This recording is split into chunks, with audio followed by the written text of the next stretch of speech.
तो एग्रीकल्चर हो गया, फिशिंग हो गया, डेयरी हो गया, एक्सट्रैक्शन ऑफ मिनरल्स हो गया, ये सारे किसके अंदर आते हैं? प्राइमरी सेक्टर के अंदर आते हैं। और हम चीज़ों को डिटेल पढ़ेंगे। अब सेकेंडरी सेक्टर की बात कर रहे हैं। सेकेंडरी सेक्टर की बात करें तो सेकेंडरी सेक्टर में कौन कौन आ जाता है? आपको जो इसको एज ए रॉ मटेरियल लेता है, मतलब तो इंडस्ट्री जो सेक्टर हो गया, जो मैन्युफैक्चरिंग में लगा है, वो हमारा क्या हो गया? सेकेंडरी सेक्टर हो गया। क्या हुआ? आपने देखा कि रॉ मटेरियल, ये रॉ मटेरियल मैंने एक तरह से बना रहा है, रॉ मटेरियल सेकेंडरी सेक्टर लिया, इससे कंप्लीट प्रोडक्ट बनाया, और टर्शियरी का काम है इसको सेल करना या इधर से उधर करना। टर्शियरी मतलब बेसिकली क्या हो गया? सर्विस, जिसमें आप कोई प्रोडक्ट को नहीं बेच रहे हैं, आप कोई प्रोडक्ट को नहीं बेच रहे हैं, उसमें आप सर्विस दे रहे हैं बेसिकली, ठीक है ना? कोई प्रोडक्ट को नहीं बेच रहे हैं, आप उसमें क्या दे रहे हैं? सर्विस दे रहे हैं। ये हो गया टर्शियरी सेक्टर। अब हम डिटेल देखते हैं आपके सामने।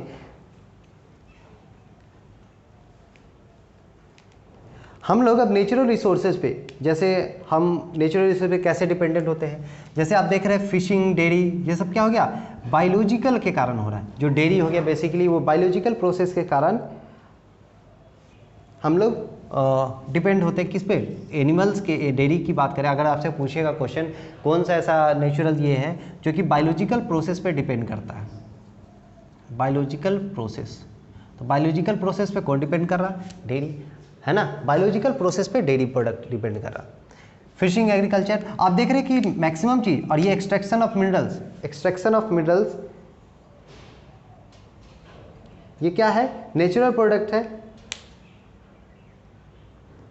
ये नेचुरल प्रोडक्ट है, ये भी हम लोग धरती से निकाल रहे हैं, है ना? तो ये नेचुरल प्रोडक्ट है। तो ये सारा किस में आ गया? प्राइमरी सेक्टर के अंदर आ गया।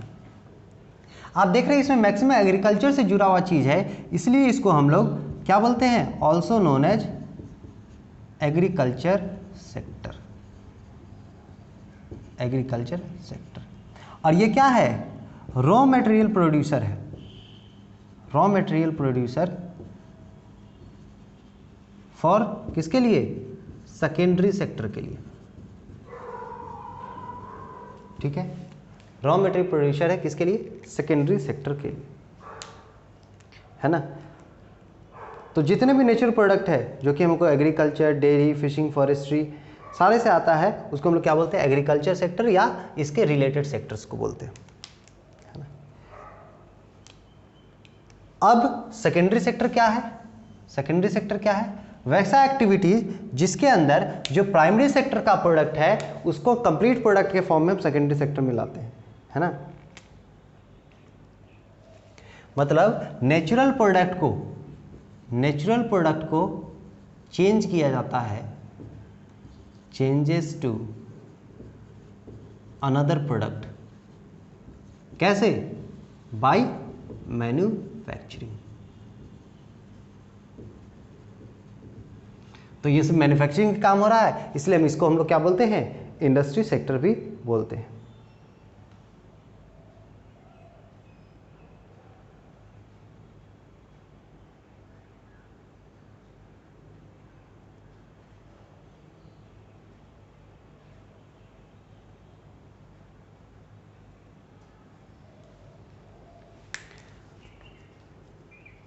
अब बात करते हैं टर्शियरी सेक्टर की। टर्शियरी सेक्टर मतलब, टर्शियरी मतलब जिसमें आप कोई भी प्रोडक्ट को बेच नहीं रहे हैं। प्राइमरी हो गया रॉ मटेरियल बनाने वाला सेकेंडरी के लिए। अब ये प्रोडक्ट बना तो इसको तो मार्केट में सेल करना होगा, तो क्या क्या आ जाएगा इसके अंदर में? ट्रांसपोर्ट, इस प्रोडक्ट को ट्रांसपोर्ट करना होगा, ठीक है? कम्युनिकेशन सिस्टम्स, है ना? कम्युनिकेशन सिस्टम, ठीक है? फिर आपको क्या हो जाएगा? बैंकिंग, रिटेल शॉप्स जितने हो गए सारे वो किस में आ जाएगा? सर्विस में आ जाएंगे, ठीक है? क्योंकि ये क्या है? सर्विस दे रहा है। आपने से प्रोडक्ट को मैन्युफैक्चर, आप बोले सर रिटेल तो सामान बेच रहा है, तो सामान वो मैन्युफैक्चर कर रहा है क्या? नहीं, वो सामान खरीद रहा है, उस सामान को बेच रहा है, ठीक है? तो वो सारे चीज किस में आ गए? टर्शियरी सेक्टर में आ गए। इसको हम लोग इसीलिए क्या बोलते हैं? सर्विस सेक्टर भी बोलते हैं। इसको सर्विस सेक्टर, इसको इंडस्ट्री सेक्टर और इसको एग्रीकल्चर सेक्टर बोलते हैं। क्लियर है? ठीक है, आई होप सो इतना क्लियर होगा। चलिए आगे हम देखते हैं।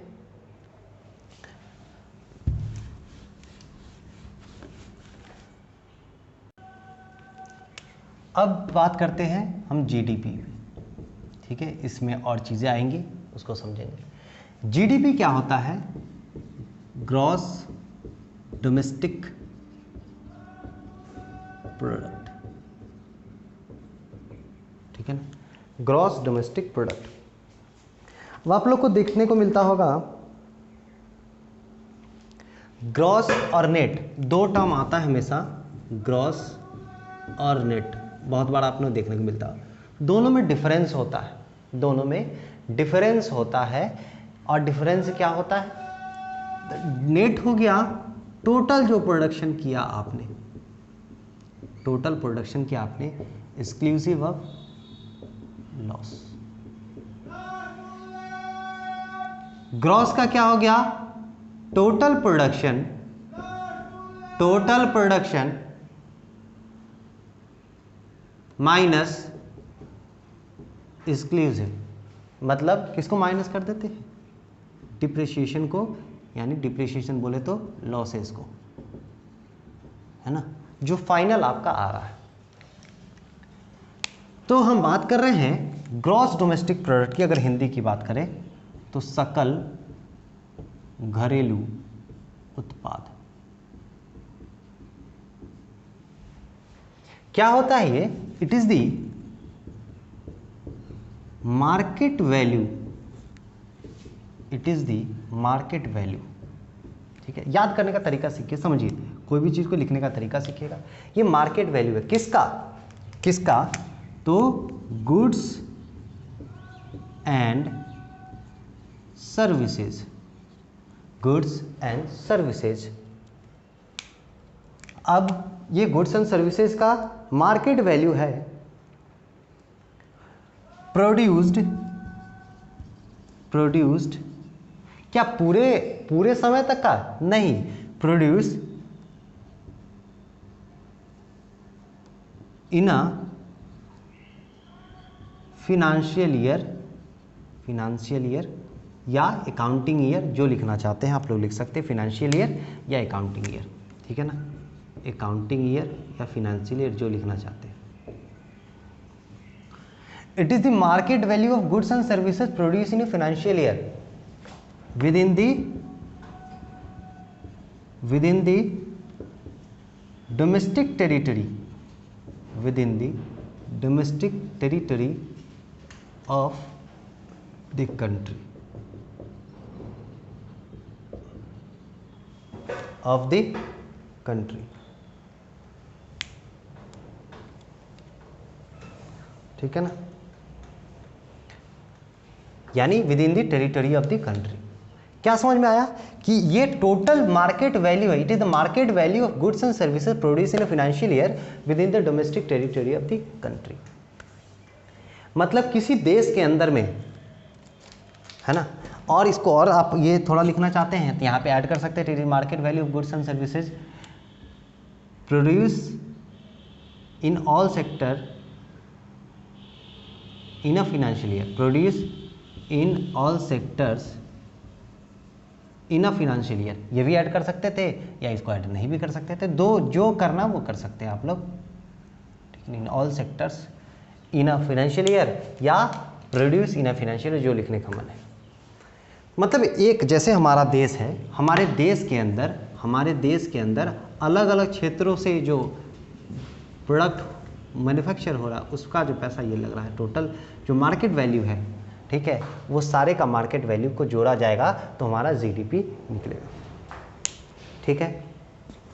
अब हम जीडीपी निकालने के दौरान एक चीज़ का ख्याल रखते हैं, ये आई थिंक समझ में आ गया होगा। जीडीपी टोटल हमारे यहाँ जितना सामान मैन्युफैक्चर हो रहा है सबका मार्केट वैल्यू टोटल निकालने के बाद जो वैल्यू होता है वही हमारा जीडीपी कहलाता है। It is the market value of goods and services. Market value किसका? गुड्स और सर्विसेज का। कहाँ पे? प्रोड्यूस हो रहा, जो कि एक फिनेंशियल ईयर। और फिनेंशियल ईयर कहाँ से कहाँ होता है? फिनेंशियल ईयर होता है 1 अप्रैल से लेकर के, ठीक है, 1 अप्रैल से लेकर के 31 मार्च तक, ये होता है। इस चीज़ को हम लोग बोलते हैं फिनेंशियल ईयर, ठीक है। तो कुछ बच्चे के मन में चल रहा होगा तो सर 1 जनवरी से 31 दिसंबर होता है वो तमाशा कौन सा है, तो वो आपको बताना है। चैट में जल्दी करके बताइए, चैट में जल्दी करके बताइए कि क्या होगा। 1 जनवरी से 31 दिसंबर का जो ये वर्ष होता है, इस वर्ष को क्या बोलते हैं? इसको तो फाइनेंशियल ईयर बोल दी। चलिए इसमें अब देखिए गुड्स का बात करते हैं। गुड्स कितने तरीका का होता है? गुड्स कितने तरीका का होता है? बेसिकली हम अगर बात करेंगे तो मोटे तौर पे बात करें तो गुड्स होता है 2 तरह का, एक इंटरमीडिएट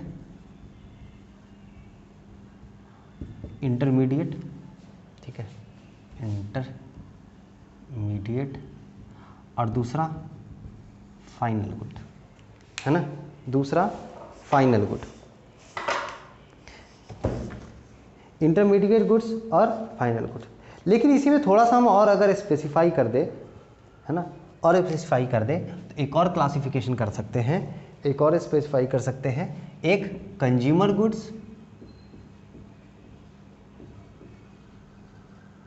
और एक प्रोड्यूसर गुड्स। इंटरमीडिएट गुड्स और फाइनल गुड्स, ये इंटरमीडिएट गुड्स और ये फाइनल गुड्स। इंटरमीडिएट है ना, इंटरमीडिएट मतलब बीच का। ऐसे भी 10th 12th और ग्रेजुएशन होता है, तो 10th 12th और ग्रेजुएशन होता है, तो 12th को आप लोग हमेशा जानते होंगे कि क्या बोलते हैं? इंटरमीडिएट, मतलब बीच का, ठीक है ना, बीच वाला। तो इंटरमीडिएट गुड्स वैसा गुड्स जो कि अभी मैन्युफैक्चरिंग उस पर होना बाकी है, मैन्युफैक्चरिंग होना बाकी है, मैन्युफैक्चरिंग अभी कंप्लीट नहीं हुआ है ना, जो कि फाइनल कंजप्शन के लिए अभी तैयार नहीं हुआ है। तो हम इसका अगर हम डेफिनेशन लिखें तो क्या लिख सकते हैं? Intermediate goods are those goods which are within the boundary line of production. Intermediates goods are those, intermediates, spelling check कर लीजिएगा जी, शायद एम ही होगा। Intermediates goods are those goods are those which are within the boundary line of production। मतलब अभी production के boundary line के भीतर है, अभी प्रोडक्शन उसका कंप्लीट नहीं हुआ है। हम लोग अब देखेंगे इसका, हम लोग डिफरेंशिएट करके हम देखेंगे और चीज़ों को और बेहतर ढंग से समझेंगे। अभी हम लोग बेसिक चीज़ समझ रहे हैं, मतलब इसमें भी प्रोडक्शन बाकी है, ठीक है ना, अभी भी प्रोडक्शन बाकी है। ये विद इन दी बाउंड्री है, तो ये क्या यहाँ पे केवल चेंज कर देंगे हम, cross the boundary line of production, cross the boundary line of production. समझ में आया? केवल चेंज कर देना, केवल क्रॉस, बाकी कुछ नहीं। Intermediate goods are those which are within the boundary line of production, और फाइनल गुड्स आर दोज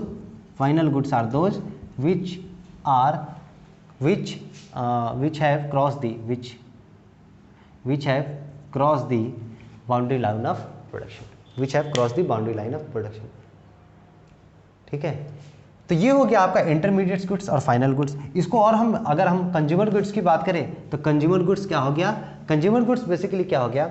आपको वैसा गुड्स जो कि हम लोग यूज करते हैं, जो कि कंज्यूमर यूज कर रहा है, मतलब रेडी टू यूज कोई product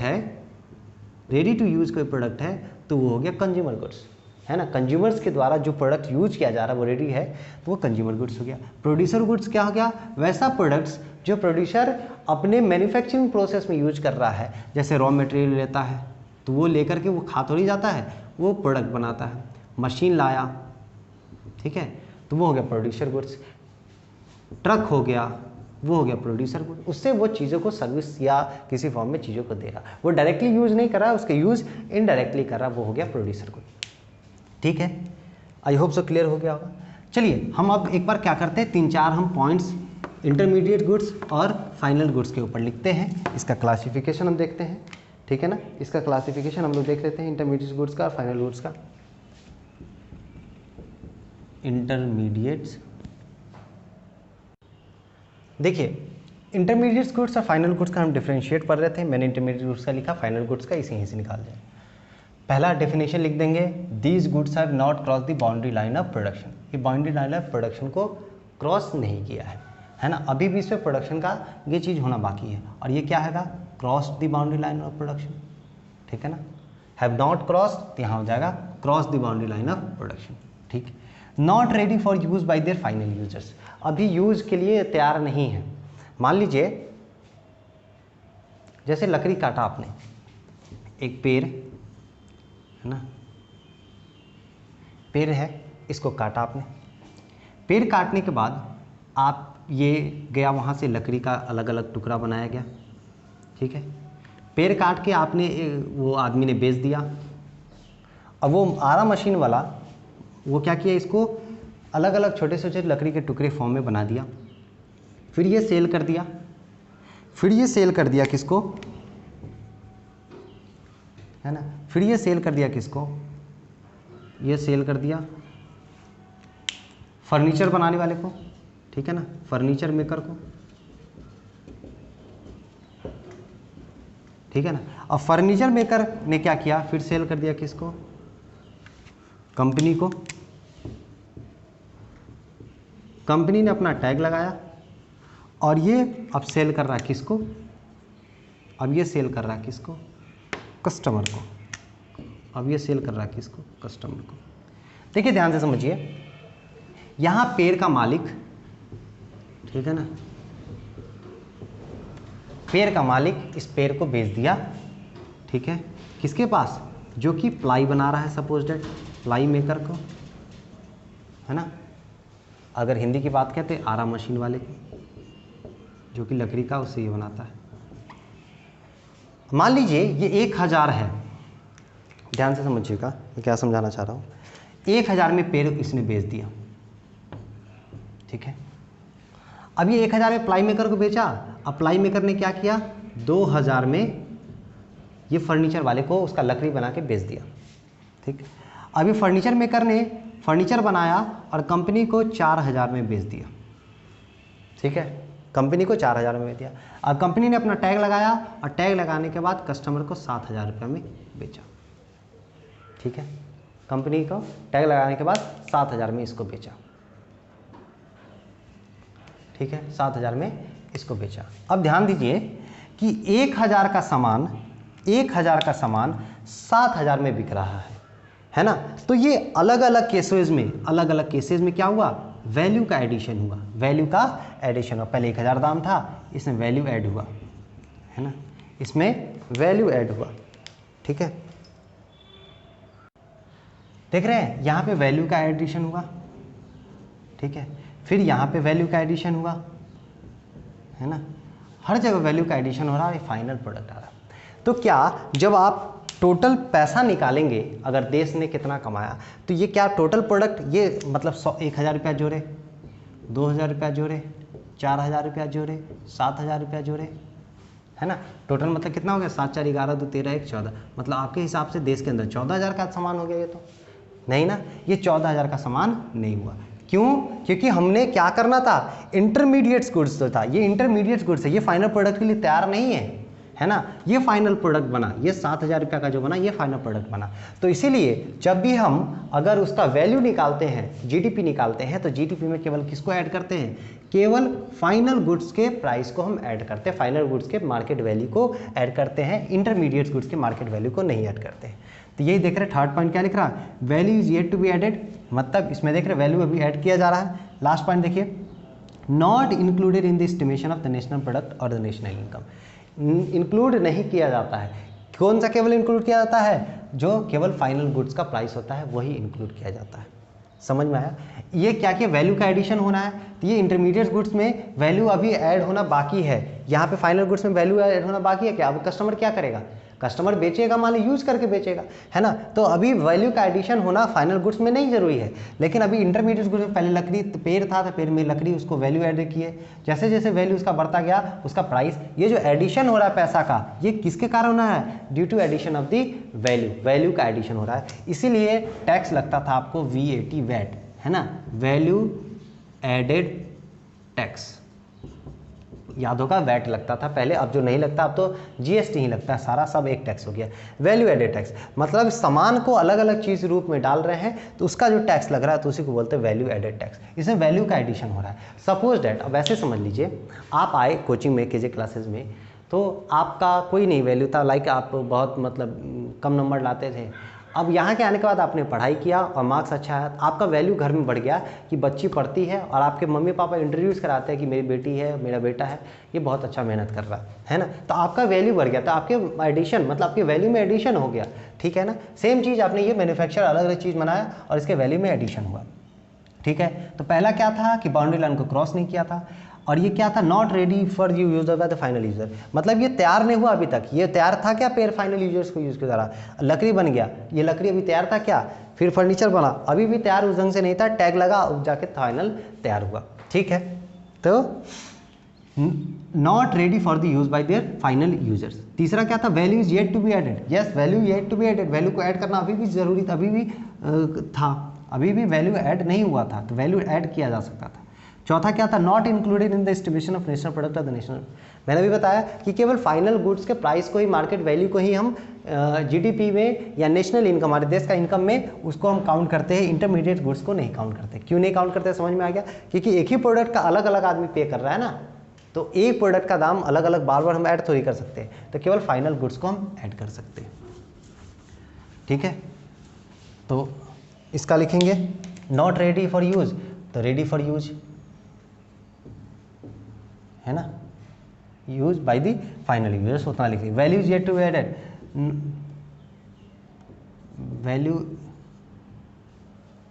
is yet to be added, तो यहाँ पे क्या लिखेंगे, value is not to be added, है ना, value is not to be added. अब क्या ऐड करिएगा,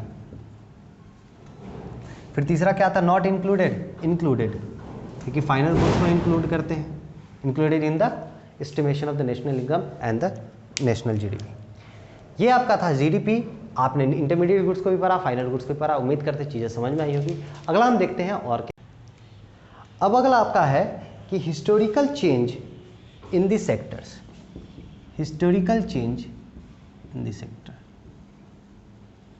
मतलब क्या है, क्या जो पहले जिस सेक्टर का योगदान था हमारी इकोनॉमी में, उसका अभी भी योगदान उतना ही है क्या, नहीं।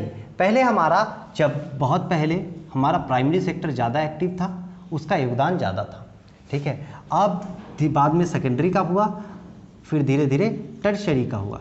अब हमारा जो सिचुएशन है, हमारा टर्शियरी सेक्टर ज़्यादा योगदान देता है। हम लोग दो ग्राफ के माध्यम से, आपके बुक के अंदर दो ग्राफ दे रखा है, उस माध्यम से समझेंगे कि किसका योगदान कैसे कैसे पड़ा, जीडीपी में किसका योगदान ज़्यादा था, कब था। तो 2 ईयर के बारे में है, यहाँ पे आपके सामने ग्राफ दिख रहा है, एक 1971 और एक 1972 का ग्राफ है, और एक ग्राफ दे रखा है 2011 और 2012। ब्लू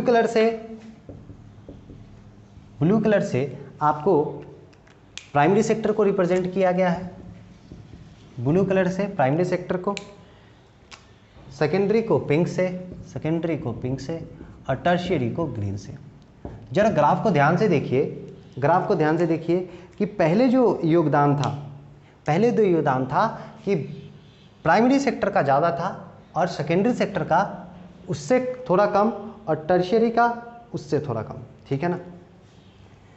तो तीनों का अलग अलग योगदान था। लेकिन जब बात 2011 मतलब 50 साल बाद की बात करें, 40 साल बाद की बात कर रहे हैं, तो 40 साल बाद क्या कंडीशन हो गया कि प्राइमरी सेक्टर का योगदान कम हो गया, सेकेंडरी का बढ़ गया थोड़ा, और टर्शियरी का सबसे ज़्यादा हो गया, है ना, सबसे ज़्यादा टर्शियरी का हो गया। अराउंड आप देखिएगा तो 50% से ऊपर का योगदान किसका है, टर्शियरी सेक्टर का है, ठीक है।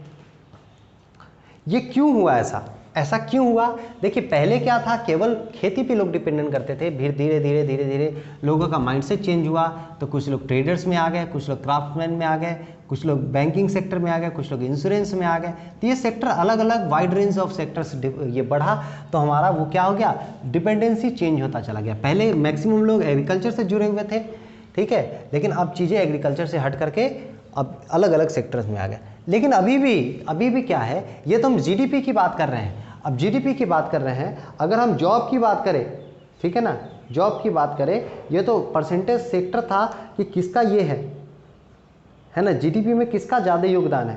अब हम एम्प्लॉयमेंट की बात कर रहे हैं। आपको ग्राफ ये 1 देखे, आपने ग्राफ 2 देखा कि परसेंटेज है जीडीपी का कितना शेयर, ठीक है ना, परसेंटेज है जीडीपी का कितना शेयर, आपको कि जीडीपी में किस सेक्टर का सबसे ज़्यादा योगदान है। तो जीडीपी में अगर 1971 की बात करें 1971 की बात करें तो जीडीपी में किसका योगदान ज़्यादा है? प्राइमरी सेक्टर का है। लेकिन जब हम 2011-12 की बात कर रहे हैं तो जीडीपी में सबसे ज़्यादा योगदान किसका है? ये टर्शरी सेक्टर का। लेकिन ये हम बात करें जीडीपी की, अगर हम एम्प्लॉयमेंट की बात करें, मतलब कि कौन सेक्टर सबसे ज़्यादा जॉब दे रहा है, कौन सेक्टर सबसे ज़्यादा जॉब दे रहा है, जब एम्प्लॉयमेंट की बात करते हैं तो एम्प्लॉयमेंट पे जब ध्यान देखिएगा तो 1972-73 में, सॉरी 1971-72 जो ये ईयर था, इस ईयर के दौरान आप 72-73 है उस बुक में, 70-72 के अंदर या 73, ठीक है ना, 71-72 जो मान लीजिए चलेगा भी। तो इस ईयर के अंदर आप देखिए प्राइमरी सेक्टर का जो योगदान है, एग्रीकल्चर सेक्टर में ज़्यादा लोग डिपेंड कर रहे थे। अराउंड 74% लोग एग्रीकल्चर सेक्टर में डिपेंड थे। मतलब ये एम्प्लॉयमेंट की बात कर रहा हूँ मैं, एम्प्लॉयमेंट की बात कर रहा हूँ, ठीक है ना। 74% लोग किस में एम्प्लॉयड थे? तो प्राइमरी सेक्टर में थे, ठीक है। 74% लोग प्राइमरी सेक्टर में, 11% लोग टर्शियरी में और 15% लोग, सॉरी 11% सेकेंडरी में और 15% टर्शियरी में। लेकिन यही 2011 और 2012 की बात कर रहा हूँ तो ये घटा है, प्राइमरी सेक्टर का जो परसेंटेज है वो घटा 49%, ठीक है। प्राइमरी सेक्टर का परसेंटेज घटा 49%, अब 24% ये हो गया और टर्शियरी हो गया आपको 27%। अब देख रहे हैं ये एम्प्लॉयमेंट में क्या है, एम्प्लॉयमेंट में बहुत ज़्यादा फर्क नहीं पड़ा। लेकिन अगर वही हम जीडीपी की बात कर रहे थे तो जीडीपी में टर्शियरी का योगदान ज़्यादा था। मतलब कम लोग मिलके ज़्यादा चीज़ पे आप काम कर रहे हैं। तो हम यहाँ पे बोल सकते हैं कि प्राइमरी सेक्टर में लोग तो बहुत है लेकिन इनकम नहीं दे रहे हैं, इनकम नहीं दे रहे हैं। यही एम्प्लॉयमेंट, इस तरह का एम्प्लॉयमेंट क्या होता है? अंडर एम्प्लॉयमेंट कहलाता है ना। मतलब जहाँ ज़रूरत 2 लोग का है, जहाँ ज़रूरत 2 लोग का है वहाँ 10 लोग लगे हुए हैं, जहाँ ज़रूरत 2 लोग का है वहाँ 10 लोग लगे हुए हैं। तो जो 8 लोग हैं अंडर एम्प्लॉयड है, ठीक है ना, अंडर एम्प्लॉयड। ये लोग सारे क्या है? Under employed. अंडर एम्प्लॉयड मतलब क्या कि ज़रूरत के बिना वहाँ पे लगे हुए। ये 49% लोग देख रहे हैं, 49% है लेकिन वो कमाई कुछ नहीं कर रहे, है ना। तो ये अंडर एम्प्लॉयमेंट हो गया, ठीक है। एम्प्लॉयमेंट के ऊपर भी हम लोग एक अलग करेंगे सेशन, उस पर हम लोग देखेंगे क्या होता है अंडर एम्प्लॉयमेंट, डिस्क्रिप्टिव एम्प्लॉयमेंट। अगला हम topic Y, where are the most of the people employed, किस सेक्टर में सबसे ज़्यादा लोग पीपल एम्प्लॉयड हैं और कहाँ पे उनका क्या योगदान है, इसके बारे में और डिटेल से हम पढ़ेंगे, ठीक है। टाइप ऑफ एम्प्लॉयमेंट और क्या क्या है इसके बारे में और नेक्स्ट लेक्चर के अंदर पढ़ेंगे। तब तक अपना ख्याल रखिए। टाइप्स ऑफ एम्प्लॉयमेंट मैंने आपको बता दिया किस सेक्टर से ज़्यादा लोग एम्प्लॉयड है, किस में, वो सारा चीज़ बता दिया। अगले चैप्टर में हम लोग टाइप्स ऑफ एम्प्लॉयमेंट के बारे में बात करेंगे, कौन अंडर एम्प्लॉयमेंट है, कौन डिस्क्रिप्टिव एम्प्लॉयमेंट है ना।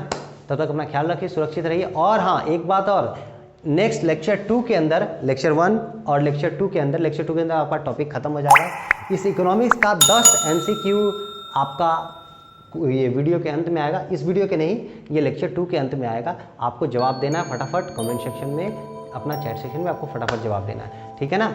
अपना ख्याल रखिए, सुरक्षित रहिए। जय हिंद, जय भारत, जय बिहार।